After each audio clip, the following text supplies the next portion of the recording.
Gracias por continuar con nosotros, que ahora estamos en el Café de Diario 55.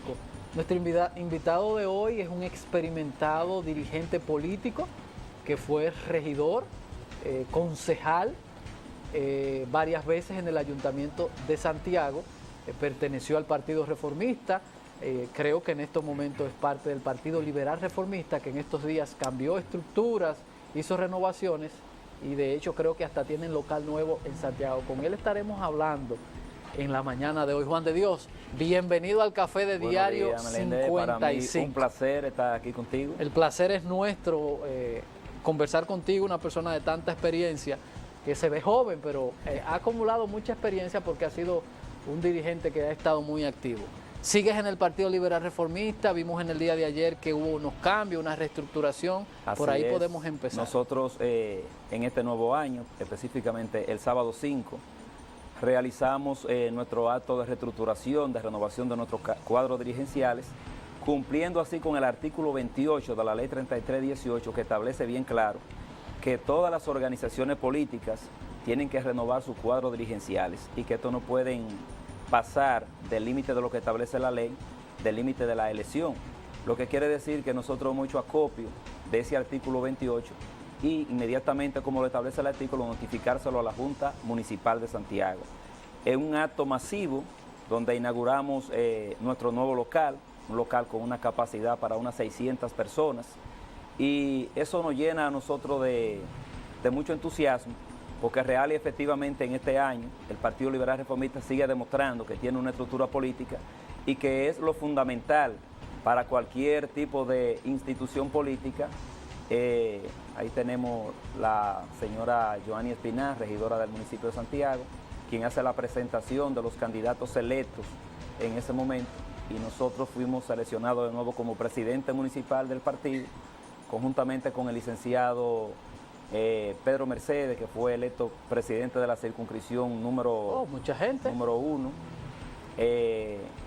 Castillo, presidente del directorio provincial, del directorio de distrito municipal de Los Cocos, de San Francisco de Los Cocos, Fermín Aguilera, presidente del distrito municipal Santiago Oeste, la circunscripción 1 y 2 y la 3 fueron también juramentadas conjuntamente con el directorio municipal, lo que nos da a nosotros la firmeza de ser un partido que goza con una estructura propia y que va a ser capaz de relanzar cualquier candidatura en este proceso que se avecina, que luce muy interesante.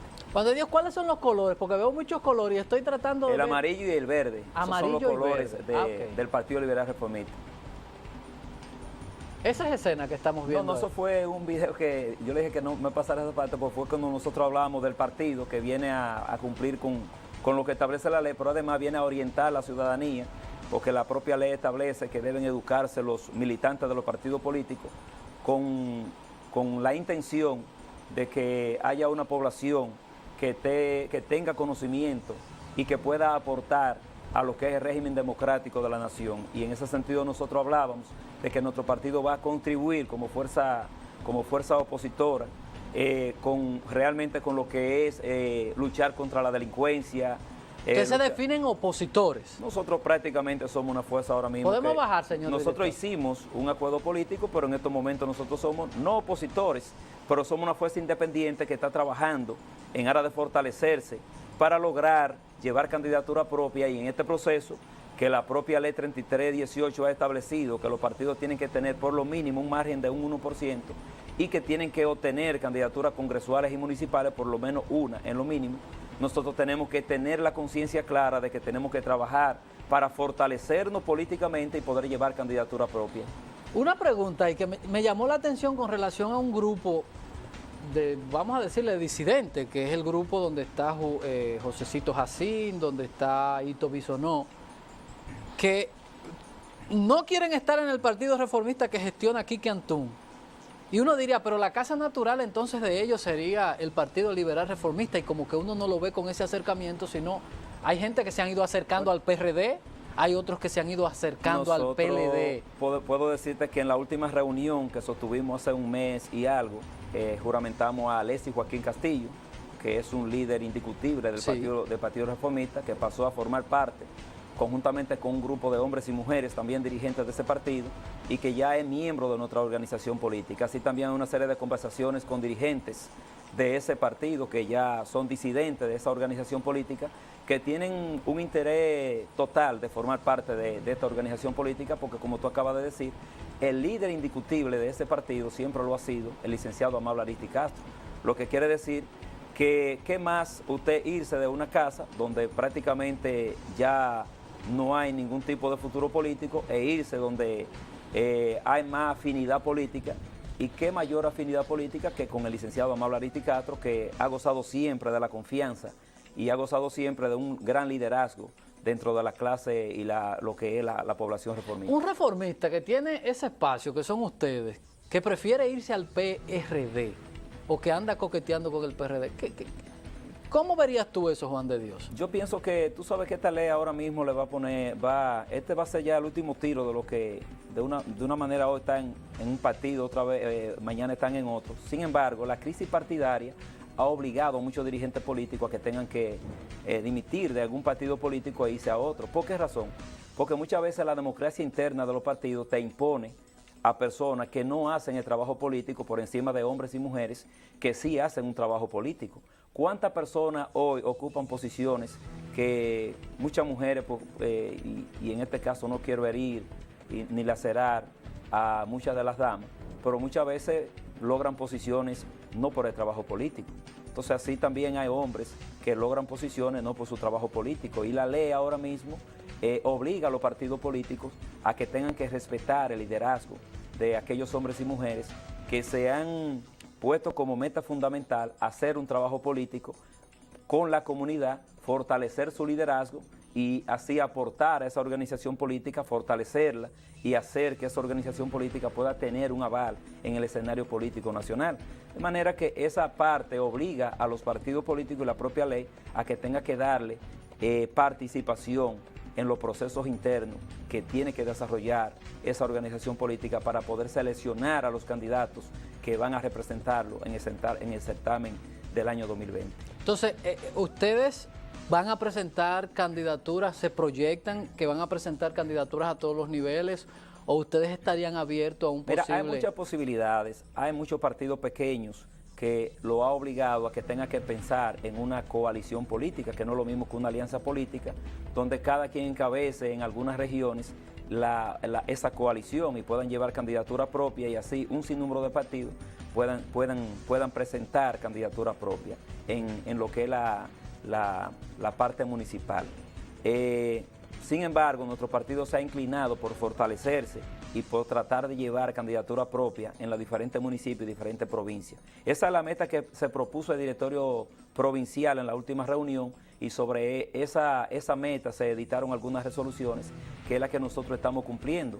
Se agotó un proceso de reestructuración que se va a agotar ahora, se resolutó, ya se ha cumplido en Boston, en Providence, en Massachusetts, en Miami, en New York, en New Jersey. O sea que el partido ha cumplido, ya terminó esa jornada ahora de reestructuración de los cuadros dirigenciales de esas filiales, y nosotros fuimos los primeros que en la República Dominicana cumplimos con esa meta de reestructurar el partido a nivel municipal. ¿En qué número quedaron ustedes después de las últimas elecciones? Nosotros quedamos en el número 14, pero ahora con la última sentencia, sí, del tribunal, nosotros pensamos que bajamos unos 3 puntos más, o sea que podríamos quedar en el 12, porque nosotros tuvimos una gran cantidad de votos. Por el tema municipal. En el tema municipal, logramos muchos votos. Que fue una estrategia para meter al PRD, para poner al PRD en una posición que no había ganado, y ahora vuelve el PRD a donde tiene que estar. Esa es la gran realidad.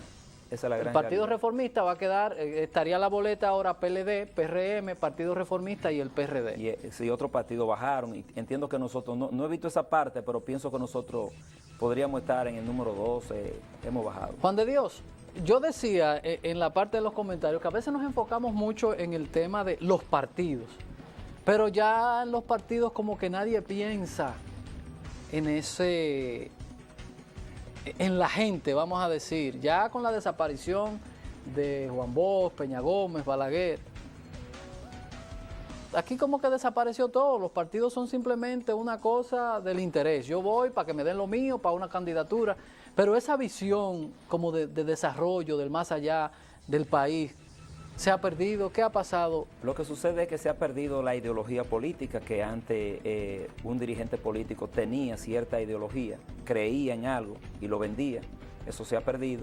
Y se han perdido los principios políticos, porque yo siempre he dicho que hay una diferencia entre lo que es la política en sí, como ciencia, y aquellos que ejercemos la política. Hay una total diferencia. La política como ciencia es lo que yo he descrito que se parece más al cristianismo. La solidaridad, la hermandad, tú tenderle la mano al más necesitado. Eso es la política. Si tú te sales de ese marco, de ese escenario, pues prácticamente tú no eres político. Cuando tú llegas y lo que vende odio, lo que tú vendes diatriba, lo que tú vendes cizaña, una serie de cosas que no van de mano con lo que es esa ciencia, pues prácticamente tú no estás ejerciendo la política como ciencia. Tú la estás ejerciendo de manera personal. Tú estás usando una mente maquiavélica, tú estás usando... o sea, que hay una diferencia total entre lo que es la política como ciencia y lo que es el hombre como ejecutor de la política. Y eso es lo que ha divorciado lo que... Antes, por ejemplo, tú veías que los hombres y mujeres se inmolaban por una causa, por lo que creían. Ya eso desapareció. Entonces, los partidos políticos están combinados, están obligados a volver de nuevo a una práctica política que obliga a sus dirigentes a ir de la mano con los problemas que aquejan y laceran a la población dominicana, específicamente a la más necesitada, a la que no tiene quien los represente. Tú que eres antes de tu entrar, yo hablaba de lo que es el Estado en sentido general, pero tú como municipalista que fuiste regidor varios años, te quisiera preguntar, hemos visto en los últimos tiempos cómo nosotros hemos ido, los alcaldes se han ido autoquitando responsabilidades y ellos deciden un punto. El alcalde anterior dijo, lo mío es la construcción. Y todos los esfuerzos y todos los cañones eran construcción. Ahora tenemos un alcalde que su norte es la basura, descuidando las otras cosas que son las que impactan, porque una ciudad se te ensucia en 5 minutos. Tú tienes un problema financiero, las empresas se sientan y se ensució y ya tú dices, bueno, ¿y ahora? Pero el impacto verdadero que debería tener el presupuesto municipal no está llegando. ¿Cómo lo hacía? Y te quiero entonces también ahí, como ustedes son discípulos de Balaguer, ¿cuál era el secreto de que Balaguer hacía tantas cosas sin tomar prestado? Mira, te voy a ir de lo principal a lo segundo. Mira, lo primero es que ese es un problema muy complejo.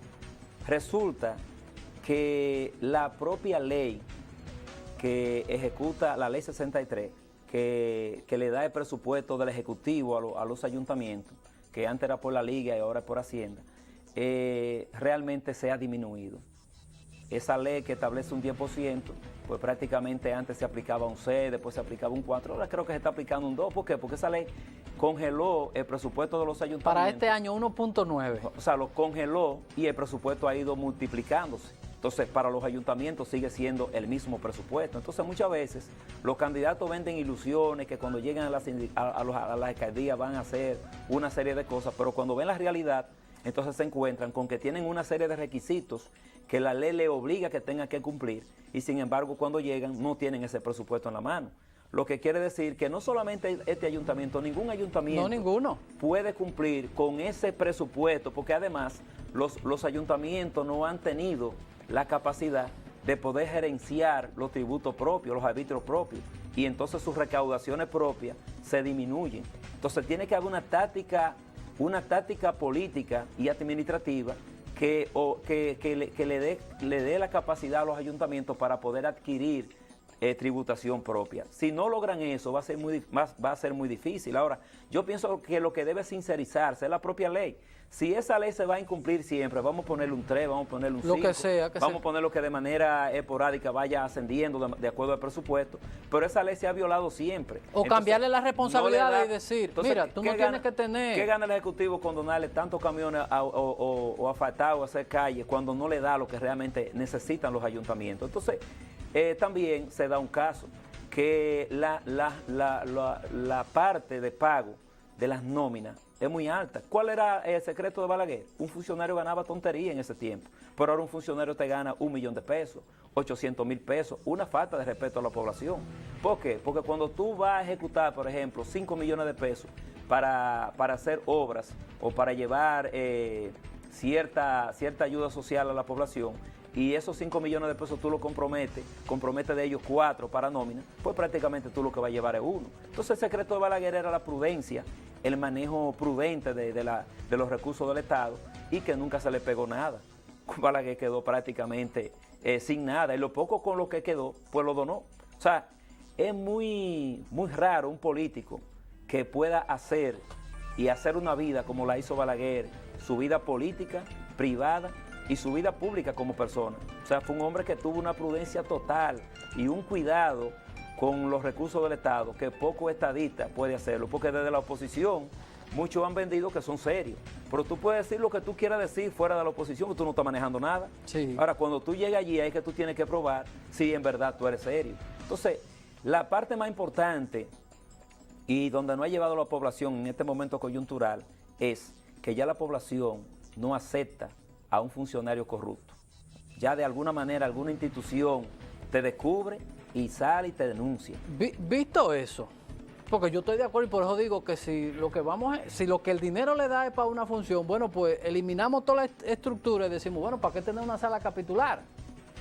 Entonces yo lo que agarro es que digo, mira, tu función va a ser, ya tú no vas a ser un alcalde, tú vas a ser un síndico o le ponemos el director sanitario. Pero así como te digo una cosa, independientemente de todo eso, los alcaldes, todo a nivel nacional, tienen que cumplir con la ley 176, guión 07, porque ella es clara y precisa, e incluso conlleva penas de 3 a 5 años a aquellos que violen Pero la violan todo. Alguna disposición. Porque, por ejemplo, mira, te voy a poner un solo ejemplo. La ley dice que hay un 5% del presupuesto del ayuntamiento que debe gastarse, invertirse, salud, género y juventud. Hay un 4%, que es para eso, sí. Hay un 31% que es para los gastos del ayuntamiento y ayudas y gastos sociales. Y hay hasta un 40% para obra y no puede excederse de un 25% para nómina. Eso lo establece el artículo 21. Pero ¿qué resulta? Ese mismo artículo establece que si tú violas la cápite A y B, pues prácticamente tú conllevarías una pena de 3 a 5 años. Entonces, ¿quién es el encargado de hacer que eso se cumpla? Son los propios regidores, mayormente los de mayor responsabilidad, los que son de oposición, y los partidos políticos que hacen oposición. Porque ¿cuál es el ejercicio democrático de un país? Es que tú ganaste las elecciones, tú vas a gobernar porque el pueblo te dio el favor, pero hay una serie de partidos que perdieron, que quedan en el escenario de la oposición. Pero que son representantes de un grupo. Exacto, que son representantes de un grupo que lo votó. Que tú ejerzas una función, porque tú no puedes ir allí a manejar los recursos como que son tuyos. Entonces, ¿por qué quedan esos partidos de oposición? Yo creo que el juego de la democracia es el más perfecto. Ahora, si tú te vendes, si tú te transas y tú no haces tu papel, pues prácticamente el que está gobernando va a hacer lo que le dé la gana. Si yo te dije, si sale un decreto y te dice el presidente que necesita resolver ese tema porque no hay cuarto para los ayuntamientos y no quieren que se viole la ley, ¿cuál sería tu recomendación para ese tema? De que los ayuntamientos sean eficientes en el cumplimiento de la ley, pero que también hagan las tareas que entonces puedan hacer. Tienen que hacerla de manera mediática. Si tú no puedes totalmente tú no puedes limpiar una ciudad, tú puedes llevarla al máximo, pero tú tienes que cumplir con una serie por ejemplo, presupuesto participativo, la ley le ha dado. Esa ley 176 le dio una importancia tal que desde el artículo 220 y algo hasta el 246 te habla de lo que es el presupuesto participativo, cómo debe efectuarse, la participación de la comunidad, de las asambleas, cómo se deben hacer, cómo se deben ganar las obras, cómo se debe llevar concurso a las obras, cuando se gana una obra, cómo debe cumplirse, un comité de seguimiento para la ejecución de esas obras. O sea que esa ley le da una importancia tal al presupuesto participativo que los ayuntamientos están conminados, están obligados a cumplir. Entonces, hay una serie de cosas que también que la ley obliga. El mantenimiento de las aceras y contenes, el mantenimiento de drenaje pluvial, una serie de cosas que la ley, por ejemplo, los casos de eventualidades, hubo un incendio, fue una eventualidad. Los ayuntamientos siempre tienen fondos para asuntos de eventualidades. Para eso hay un fondo que los ayuntamientos inmediatamente tienen que socorrer a esas personas que de una forma u otra perdieron su vivienda, perdieron sus ajuares. E incluso aquellas personas que son indigentes, que mueren, que no tienen quien le dé un ataúd, ¿quién tiene que dárselo? El ayuntamiento. O sea, que ese es el gobierno más cercano a la población. En teoría, en los papeles dice No, eso es en la ley. Sí. Y la propia Constitución establece que es un ayuntamiento, establece que es un alcalde y que son los concejales. Sí. Y en este caso ese es el equilibrio. Usted ejecuta, pero yo fiscalizo, yo normalizo lo que usted está haciendo. Si yo no hago eso, ya eso es un problema mío. Ahora, si todo está bien, si yo no hago eso, porque todo está bien. Me imagino, o se imagina la población.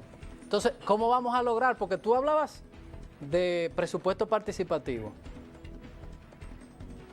Yo reformista no soy, ni reformista liberal, pero de José Enrique para adelante.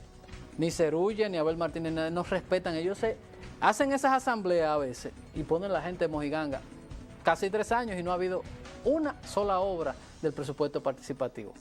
¿Cómo hacemos? Porque es lo que estoy diciendo, que vamos a hacer. Las comunidades necesitan cosas, pero el capricho de alguien decide dónde poner el dinero. Hay muchas comunidades que fueron culpables de eso. Por ejemplo, en la época de Cerulle, hubieron muchas comunidades que tenían sus representantes que cobraban en el ayuntamiento y no hacían ninguna exigencia. Entonces, ¿qué pasa? Independientemente de todo, si en una obra se aprueba, por ejemplo, en la Gloria de Cienfuegos, y ellos no son capaces de ir a la sala, pedir un turno y decir que esa obra no se cumplió, pues nadie lo va a saber. Eso se queda en el limbo, porque inmediatamente se cumple el presupuesto participativo, hay que comenzar con el otro presupuesto. Y se comienzan las comunidades a reunirse y comienzan a hacerse la asamblea. Y ese es un proceso de 3, 4, 5 meses. Entonces resulta que prácticamente las obras que quedaron se quedan en el limbo si usted no las reclama. Entonces usted tiene que reclamar como representante de una comunidad, porque hay una junta de vecinos que está coordinada con un conjunto de ZP y un conjunto de grupos populares que son los que se encargan de vigilar de que las obras se cumplan. Y entonces, ¿cómo podríamos, un mecanismo, tú que eres un experto en eso, pudiéramos hacer? Porque tenemos el tema de que no hay cuarto o hay una mala gestión, porque yo digo... Es que para eso no puede decirse que no hay dinero, porque eso se presupuesta, y cuando se hace un presupuesto es una ley. En este caso, por ejemplo, los presupuestos de los ayuntamientos inmediatamente son aprobados. Hay que cumplirlo. Y entonces, ¿cómo podemos hacer que tenemos 2 años y pico sin respetar eso? ¿Qué podría hacer un comunitario o alguien que quisiera? Reclamar su obra, reclamarla. ¿Dónde? Tiene una serie por ejemplo, el comunitario puede comenzar un proceso de que se le ha violado un derecho y que se ha violado también el presupuesto. Es que es un asunto que claro, por ejemplo, para eso están los tribunales, tú puedes inmediatamente encoger una demanda. Vamos a brindarte una taza de café Santo Domingo, sabor que empieza en el aroma. Café Santo Domingo, el mejor café que se produce en la República Dominicana. Muchas gracias. Gracias a Xiomara, que está aquí siempre consintiéndonos con esta riquísima taza de café. Frederick, vamos a la pausa, podemos continuar.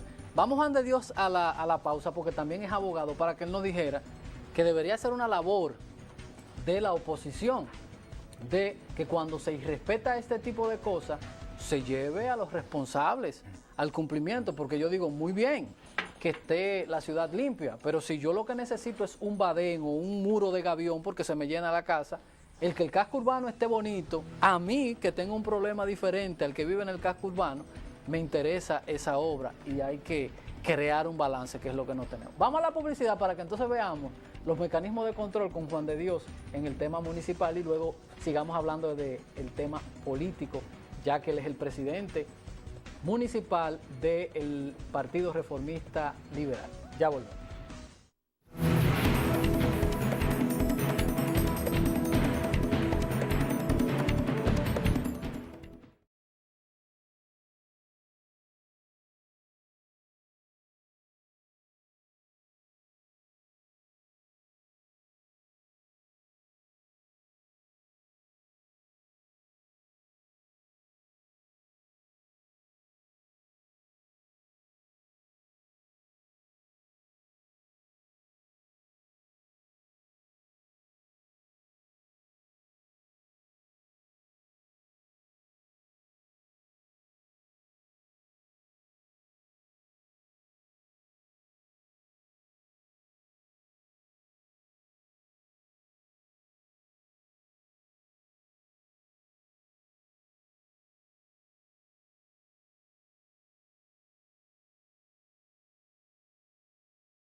Gracias por continuar con nosotros. Señores, la comunicación ahora es dinámica porque, Juan de Dios, mientras estamos hablando aquí, hay comunitarios con los cuales yo tengo muchos vínculos con este tema porque, como tú decías, la democracia es la cosa más hermosa y la ley habla del presupuesto participativo y hay vínculos y me están hablando de eso, de que cuando ellos solicitan cualquier cosa, que la última asamblea eso casi termina como la fiesta de los monos, porque, como tú decías, terminaba un año sin cumplir las obras y todavía entonces se estaban acumulando las que iban para el 2019.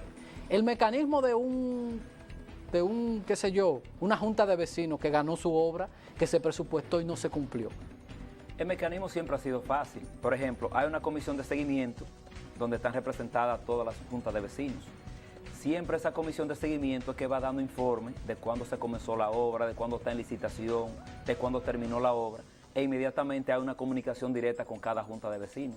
Entonces, esa es una comunicación que es prácticamente directa. Pero legalmente no la hicieron la obra, violan el presupuesto, violaron el cabildo abierto, todo eso, no lo hicieron. No, el cabildo abierto se hizo todo. Exacto. Lo que puede hacer que una obra no se haya cumplido con ella, entonces para eso es que están los mecanismos, que tú te diriges a la comisión de seguimiento, tú te diriges a un bloque o te vas a la comisión de finanzas y ellos te van a decir, donde está además de que esa comisión de seguimiento está compuesta por parte de los comunitarios, pero también hay una comisión que representa a la alcaldía y ellos te van a informar en qué estado está la obra. Por ejemplo, que pasó un conflicto entre partidos, se destinó un presupuesto para el mercado de Pekín. El dinero que se iba a usar es no se le puso la mano. ¿Qué le toca a esa comunidad o a quien no, le tú puede ir a un... No, tú tienes que ver primero tienes que investigar qué pasó, porque es posible que se le haya entregado la obra a un ingeniero, que el ingeniero se haya paralizado, que haya tenido un problema y no haya construido la obra. Hay muchas cosas que se pueden dar. Es posible que se haya licitado la obra, que no se haya desembolsado la primera partida y la compañía constructora no haya iniciado la obra, porque no tiene recursos, por una serie de cosas. O sea que hay muchas cosas que antes de tú actuar tienes que investigar. Pues yo te digo de manera directa, bueno, no se cumplió con nada o se sustrajo el dinero, entonces tú sí tienes ya un mecanismo que es la justicia. Pero si tú tienes primero que tener una base fundamental de por qué tú vas a hacer una demanda, porque una demanda no se hace a lo loco. Pero en términos general, lo que hay son comisiones de seguimiento que tienen que tener informe de cada una de las ejecuciones de las obras. ¿Cómo lo hacía José Enrique? La ciudad estaba limpia, construía, respetaba. Y de hecho, yo recuerdo que manejaba temas de juventud y uno podía ir al ayuntamiento a buscar y a gestionar becas para los estudiantes. José Enrique sustentaba muchísimas instituciones públicas, le daba $500,000 al oncológico de Santiago, le daba dinero al equipo de la leucemia y las cosas funcionan. ¿Qué ha ido pasando? Mira, aquí se le quitó a las instituciones sociales el dinerito que se le daban, $10,000, se le quitó el dinero al Instituto del Cáncer, al de la leucemia, el Departamento de la Juventud está cerrado, el de la Mujer está cerrado. ¿Por qué se hacía antes con menos dinero y ahora qué hacía José Enrique? Porque mira que lo que pasa es que esos gobiernos que eran reformistas estaban dirigidos por reformistas en su mayor parte. Todos éramos un director, habíamos regidores. Entonces, ¿qué sucede? Ahí no se pensaba mucho en la parte fundamental de la persona, de que yo iba a una posición, porque José Enrique no beneficiaba en ese sentido a mucha gente, no beneficiaba a los que estaban a su lado. Incluso hay PRDistas que se beneficiaban más y PLDistas que se beneficiaban más. Pero en términos real, hay que ser en eso consciente. Se aplicaba la ley. El alcalde que se ajusta a la ley, pues no tiene problema. Porque si tú destines 4% para educación, género y salud, ¿qué es lo que tú tienes que hacer? Hacer cancha. Tú tienes que hacer, inmiscuirte en el asunto de género. En salud, ¿qué es lo que tú haces? Paga operaciones cuando piden las ayudas, tú das las recetas, porque eso está ahí, ese dinero. Sí. Tú lo que tienes que hacer es que van los comunitarios, piden que fulano de tal tiene que operarse y que necesita $100,000 y se aprueba esa ayuda. El alcalde se lo da de los fondos que están ahí para asuntos de salud. Cuando se refiere al asunto, por ejemplo, de las obras, se cumplía con las obras de presupuesto participativo, pero aparte de eso también se cumplía con las obras administrativas, que se hacía la cancha, que se hacía la iglesia, que se hacía los puentes, que se hacían los callejones, se hacían peatones, y se iba a las comunidades de abajo, ¿tú entiendes? y ese dinero pequeñas se invertía, obras que te daban grandes soluciones, porque a veces la gente, tú me dices, bueno, que hicieron un corazoncito, una cosa, pero yo necesito no, porque fíjate un que lo que sucede, en términos generales, los ayuntamientos están para eso, para hacer las pequeñas obras. Las obras grandes, la macro, esa tiene que hacer el gobierno, porque es que maneja el presupuesto macro. Ahora, ¿qué es lo que resulta? La ley también establece que existe también lo que se llama obra por delegación. Si el ayuntamiento va a hacer, el gobierno va a hacer, por ejemplo, el Parque Central, y entiende que debe delegarlo en el Ayuntamiento de Santiago porque es que reúne los terrenos, porque es que tiene el conocimiento de qué es lo que se va a hacer, entonces delega esa obra en el Ayuntamiento de Santiago y se hace una obra por delegación, entonces el Ayuntamiento recibe los fondos o maneja la supervisión de la obra y conjuntamente con el Estado entrega la obra. O sea, es para ponerte un ejemplo de cómo se maneja tanto el Poder Ejecutivo como el Poder Municipal. Pero en cuanto al Poder Municipal, lo que tiene que ver es más con el asunto de abajo, con irse a un barrio, con ver que las calles estén bien, con ver que las aceras se contienen, con la formación de calles, con aquellos barrios que se formaron y que no tienen ni siquiera la formación de calle, que no tienen ni acera ni contenes. El ayuntamiento se traslada, hace un presupuesto, inmediatamente da esa obra en concesión, la puede hacer de manera administrativa, porque algunas veces, por ejemplo, hay comunidades que no saben de esto, de lo que es presupuesto participativo, y no van al ayuntamiento. Que es el rol. Entonces, ¿qué pasa? El alcalde se traslada a ese sitio, pero aquí hace falta la formación de calle, y entonces esa obra, sin que vaya al presupuesto participativo, la enmarca dentro de lo que es el presupuesto administrativo, que son las obras que el alcalde hace, que entiende que debe hacer. Tú ves, que la hace de mutuo propio, y dice, bueno, yo voy a ejecutar esta obra aquí, y la hace. Tú ves. Entonces, esa es la diferencia que hay entre esa forma de gobernar. Yo entiendo que cada quien tiene su libro, cada quien lo aplica, y la población te va a dar favor al final. Nadie va a hacer el mismo gobierno. No es verdad que el mismo gobierno de Balaguer lo hizo el PRD, ni el mismo gobierno de Balaguer lo hizo el PLD. Cada quien tiene un libro y cada quien lo aplica. Cada quien está convencido de cómo entiende que se está ganando el favor de los demás. Yo creo que lo primero que hay que hacer es organizar los ayuntamientos, a obligarlos al cumplimiento de la ley, y el siguiente paso debe ser la exigencia. Dos cosas. No, es que los ayuntamientos eso tiene que ser concomitante. El cumplimiento de la ley, de los fondos. De los fondos, exacto. Y obligar. Ordenarlo, porque tú le das el 10% del presupuesto a ese tigueraje que hay hoy en los ayuntamientos. Y eso es igual que tirarlo por el inodoro. Hay que ordenarlo primero y después ese gran frente de los ayuntamientos a decir mi 10%. Porque hay que darle también más facultades a los consejos de regidores, porque independientemente de todo, la ley 3455, 3456, que fue la que fue modificada por la ley 176-07, tenía mayores atribuciones el Consejo de Regidores que el que tiene hoy día. No, y con este asunto que lo hizo Peña Gómez, y fuera de eso para mí es el gran disparate político de los últimos tiempos, tratando de que entregarle el presidente de la sala capitular al alcalde, que por eso ha dejado de existir. Eso no es democrático. Eso tampoco. No es democrático. Es que tú no puedes. Puede ser óyeme, Jesucristo que si lo que están encargados de normalizar y fiscalizar son aliados de que va a ejecutar, pues no tiene sentido. Y eso es en todos los ayuntamientos, porque no es solamente no es una norma. En todos los ayuntamientos. Y los alcaldes Entonces, ¿dónde está la oposición? No va a haber oposición. Creo que el único que se despegó de eso fue el alcalde David Collado y buscó el más ríspido. Le dijo, no, usted es mi contrapeso. Pero que a quien le conviene que haya una sala de equilibrio, si tú quieres hacer un buen gobierno, es el propio Yo siempre lo pongo a ustedes de ejemplo, a ti, a Domingo, que muchas veces el ayuntamiento en la gestión desastrosa de Cerulle ganó premios por el control que ustedes... Pero no solamente eso, es que Cerulle quería en un momento dado decir que el uso de suelo le correspondía a él. Sí. Y nosotros le demostramos mediante una sentencia que el artículo 52, que es que establece el uso de suelo, precisamente la letra C, no era una facultad de facultad de Consejo Poca de las luces que tuvo esa gestión fue ese equilibrio que ustedes, regidores como tú, como Domingo, gestionaron. Porque el equilibrio es al revés. La gente cree que tener gente genoflexa, eso es lo que hace daño porque te permite cometer errores. Claro. A veces el opositor te critica y evita que cometas un error. Vamos a ir a la publicidad, Juan de Dios, para entonces cuando retornemos hablemos un poco de ley de partidos y la ley de garantías, y veamos el escenario en el 20, reelección, sin ley de esto, y vamos a ver la parte entonces ahora política a nivel global. Ya volvemos.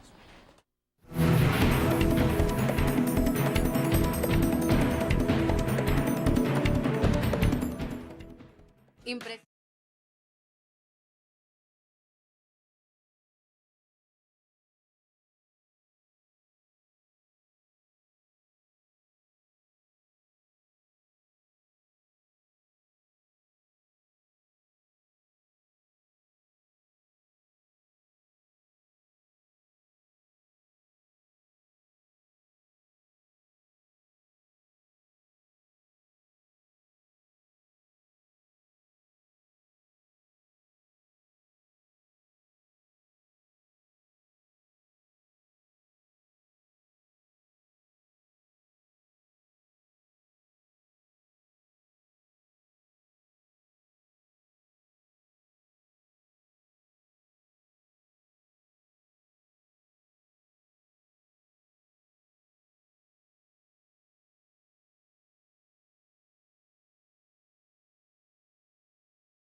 Continuamos aquí en el Café de Diario 55.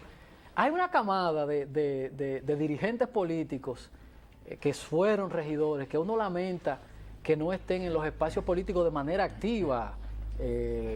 Estás tú, Juan de Dios, está Domingo y otros, que sé yo, no sé. Bueno, tú fuiste en una trapacería ahí que te sacaron porque hubiese sido... Ya yo voy entendiendo por qué sucedió lo que sucedió contigo y con Domingo. Porque lo que se quería era este estadio de cosas que estamos viendo, que yo creo que esta ha sido la peor sala capitular que hemos tenido, donde no hay ni un gritico, ni hay una cosa, eso es una vergüenza. Ya yo veo por qué fue que a usted lo sacaron a la fuerza de esa boleta para evitar que usted entrara en el ayuntamiento. Ley de partidos y no ley de garantías electorales.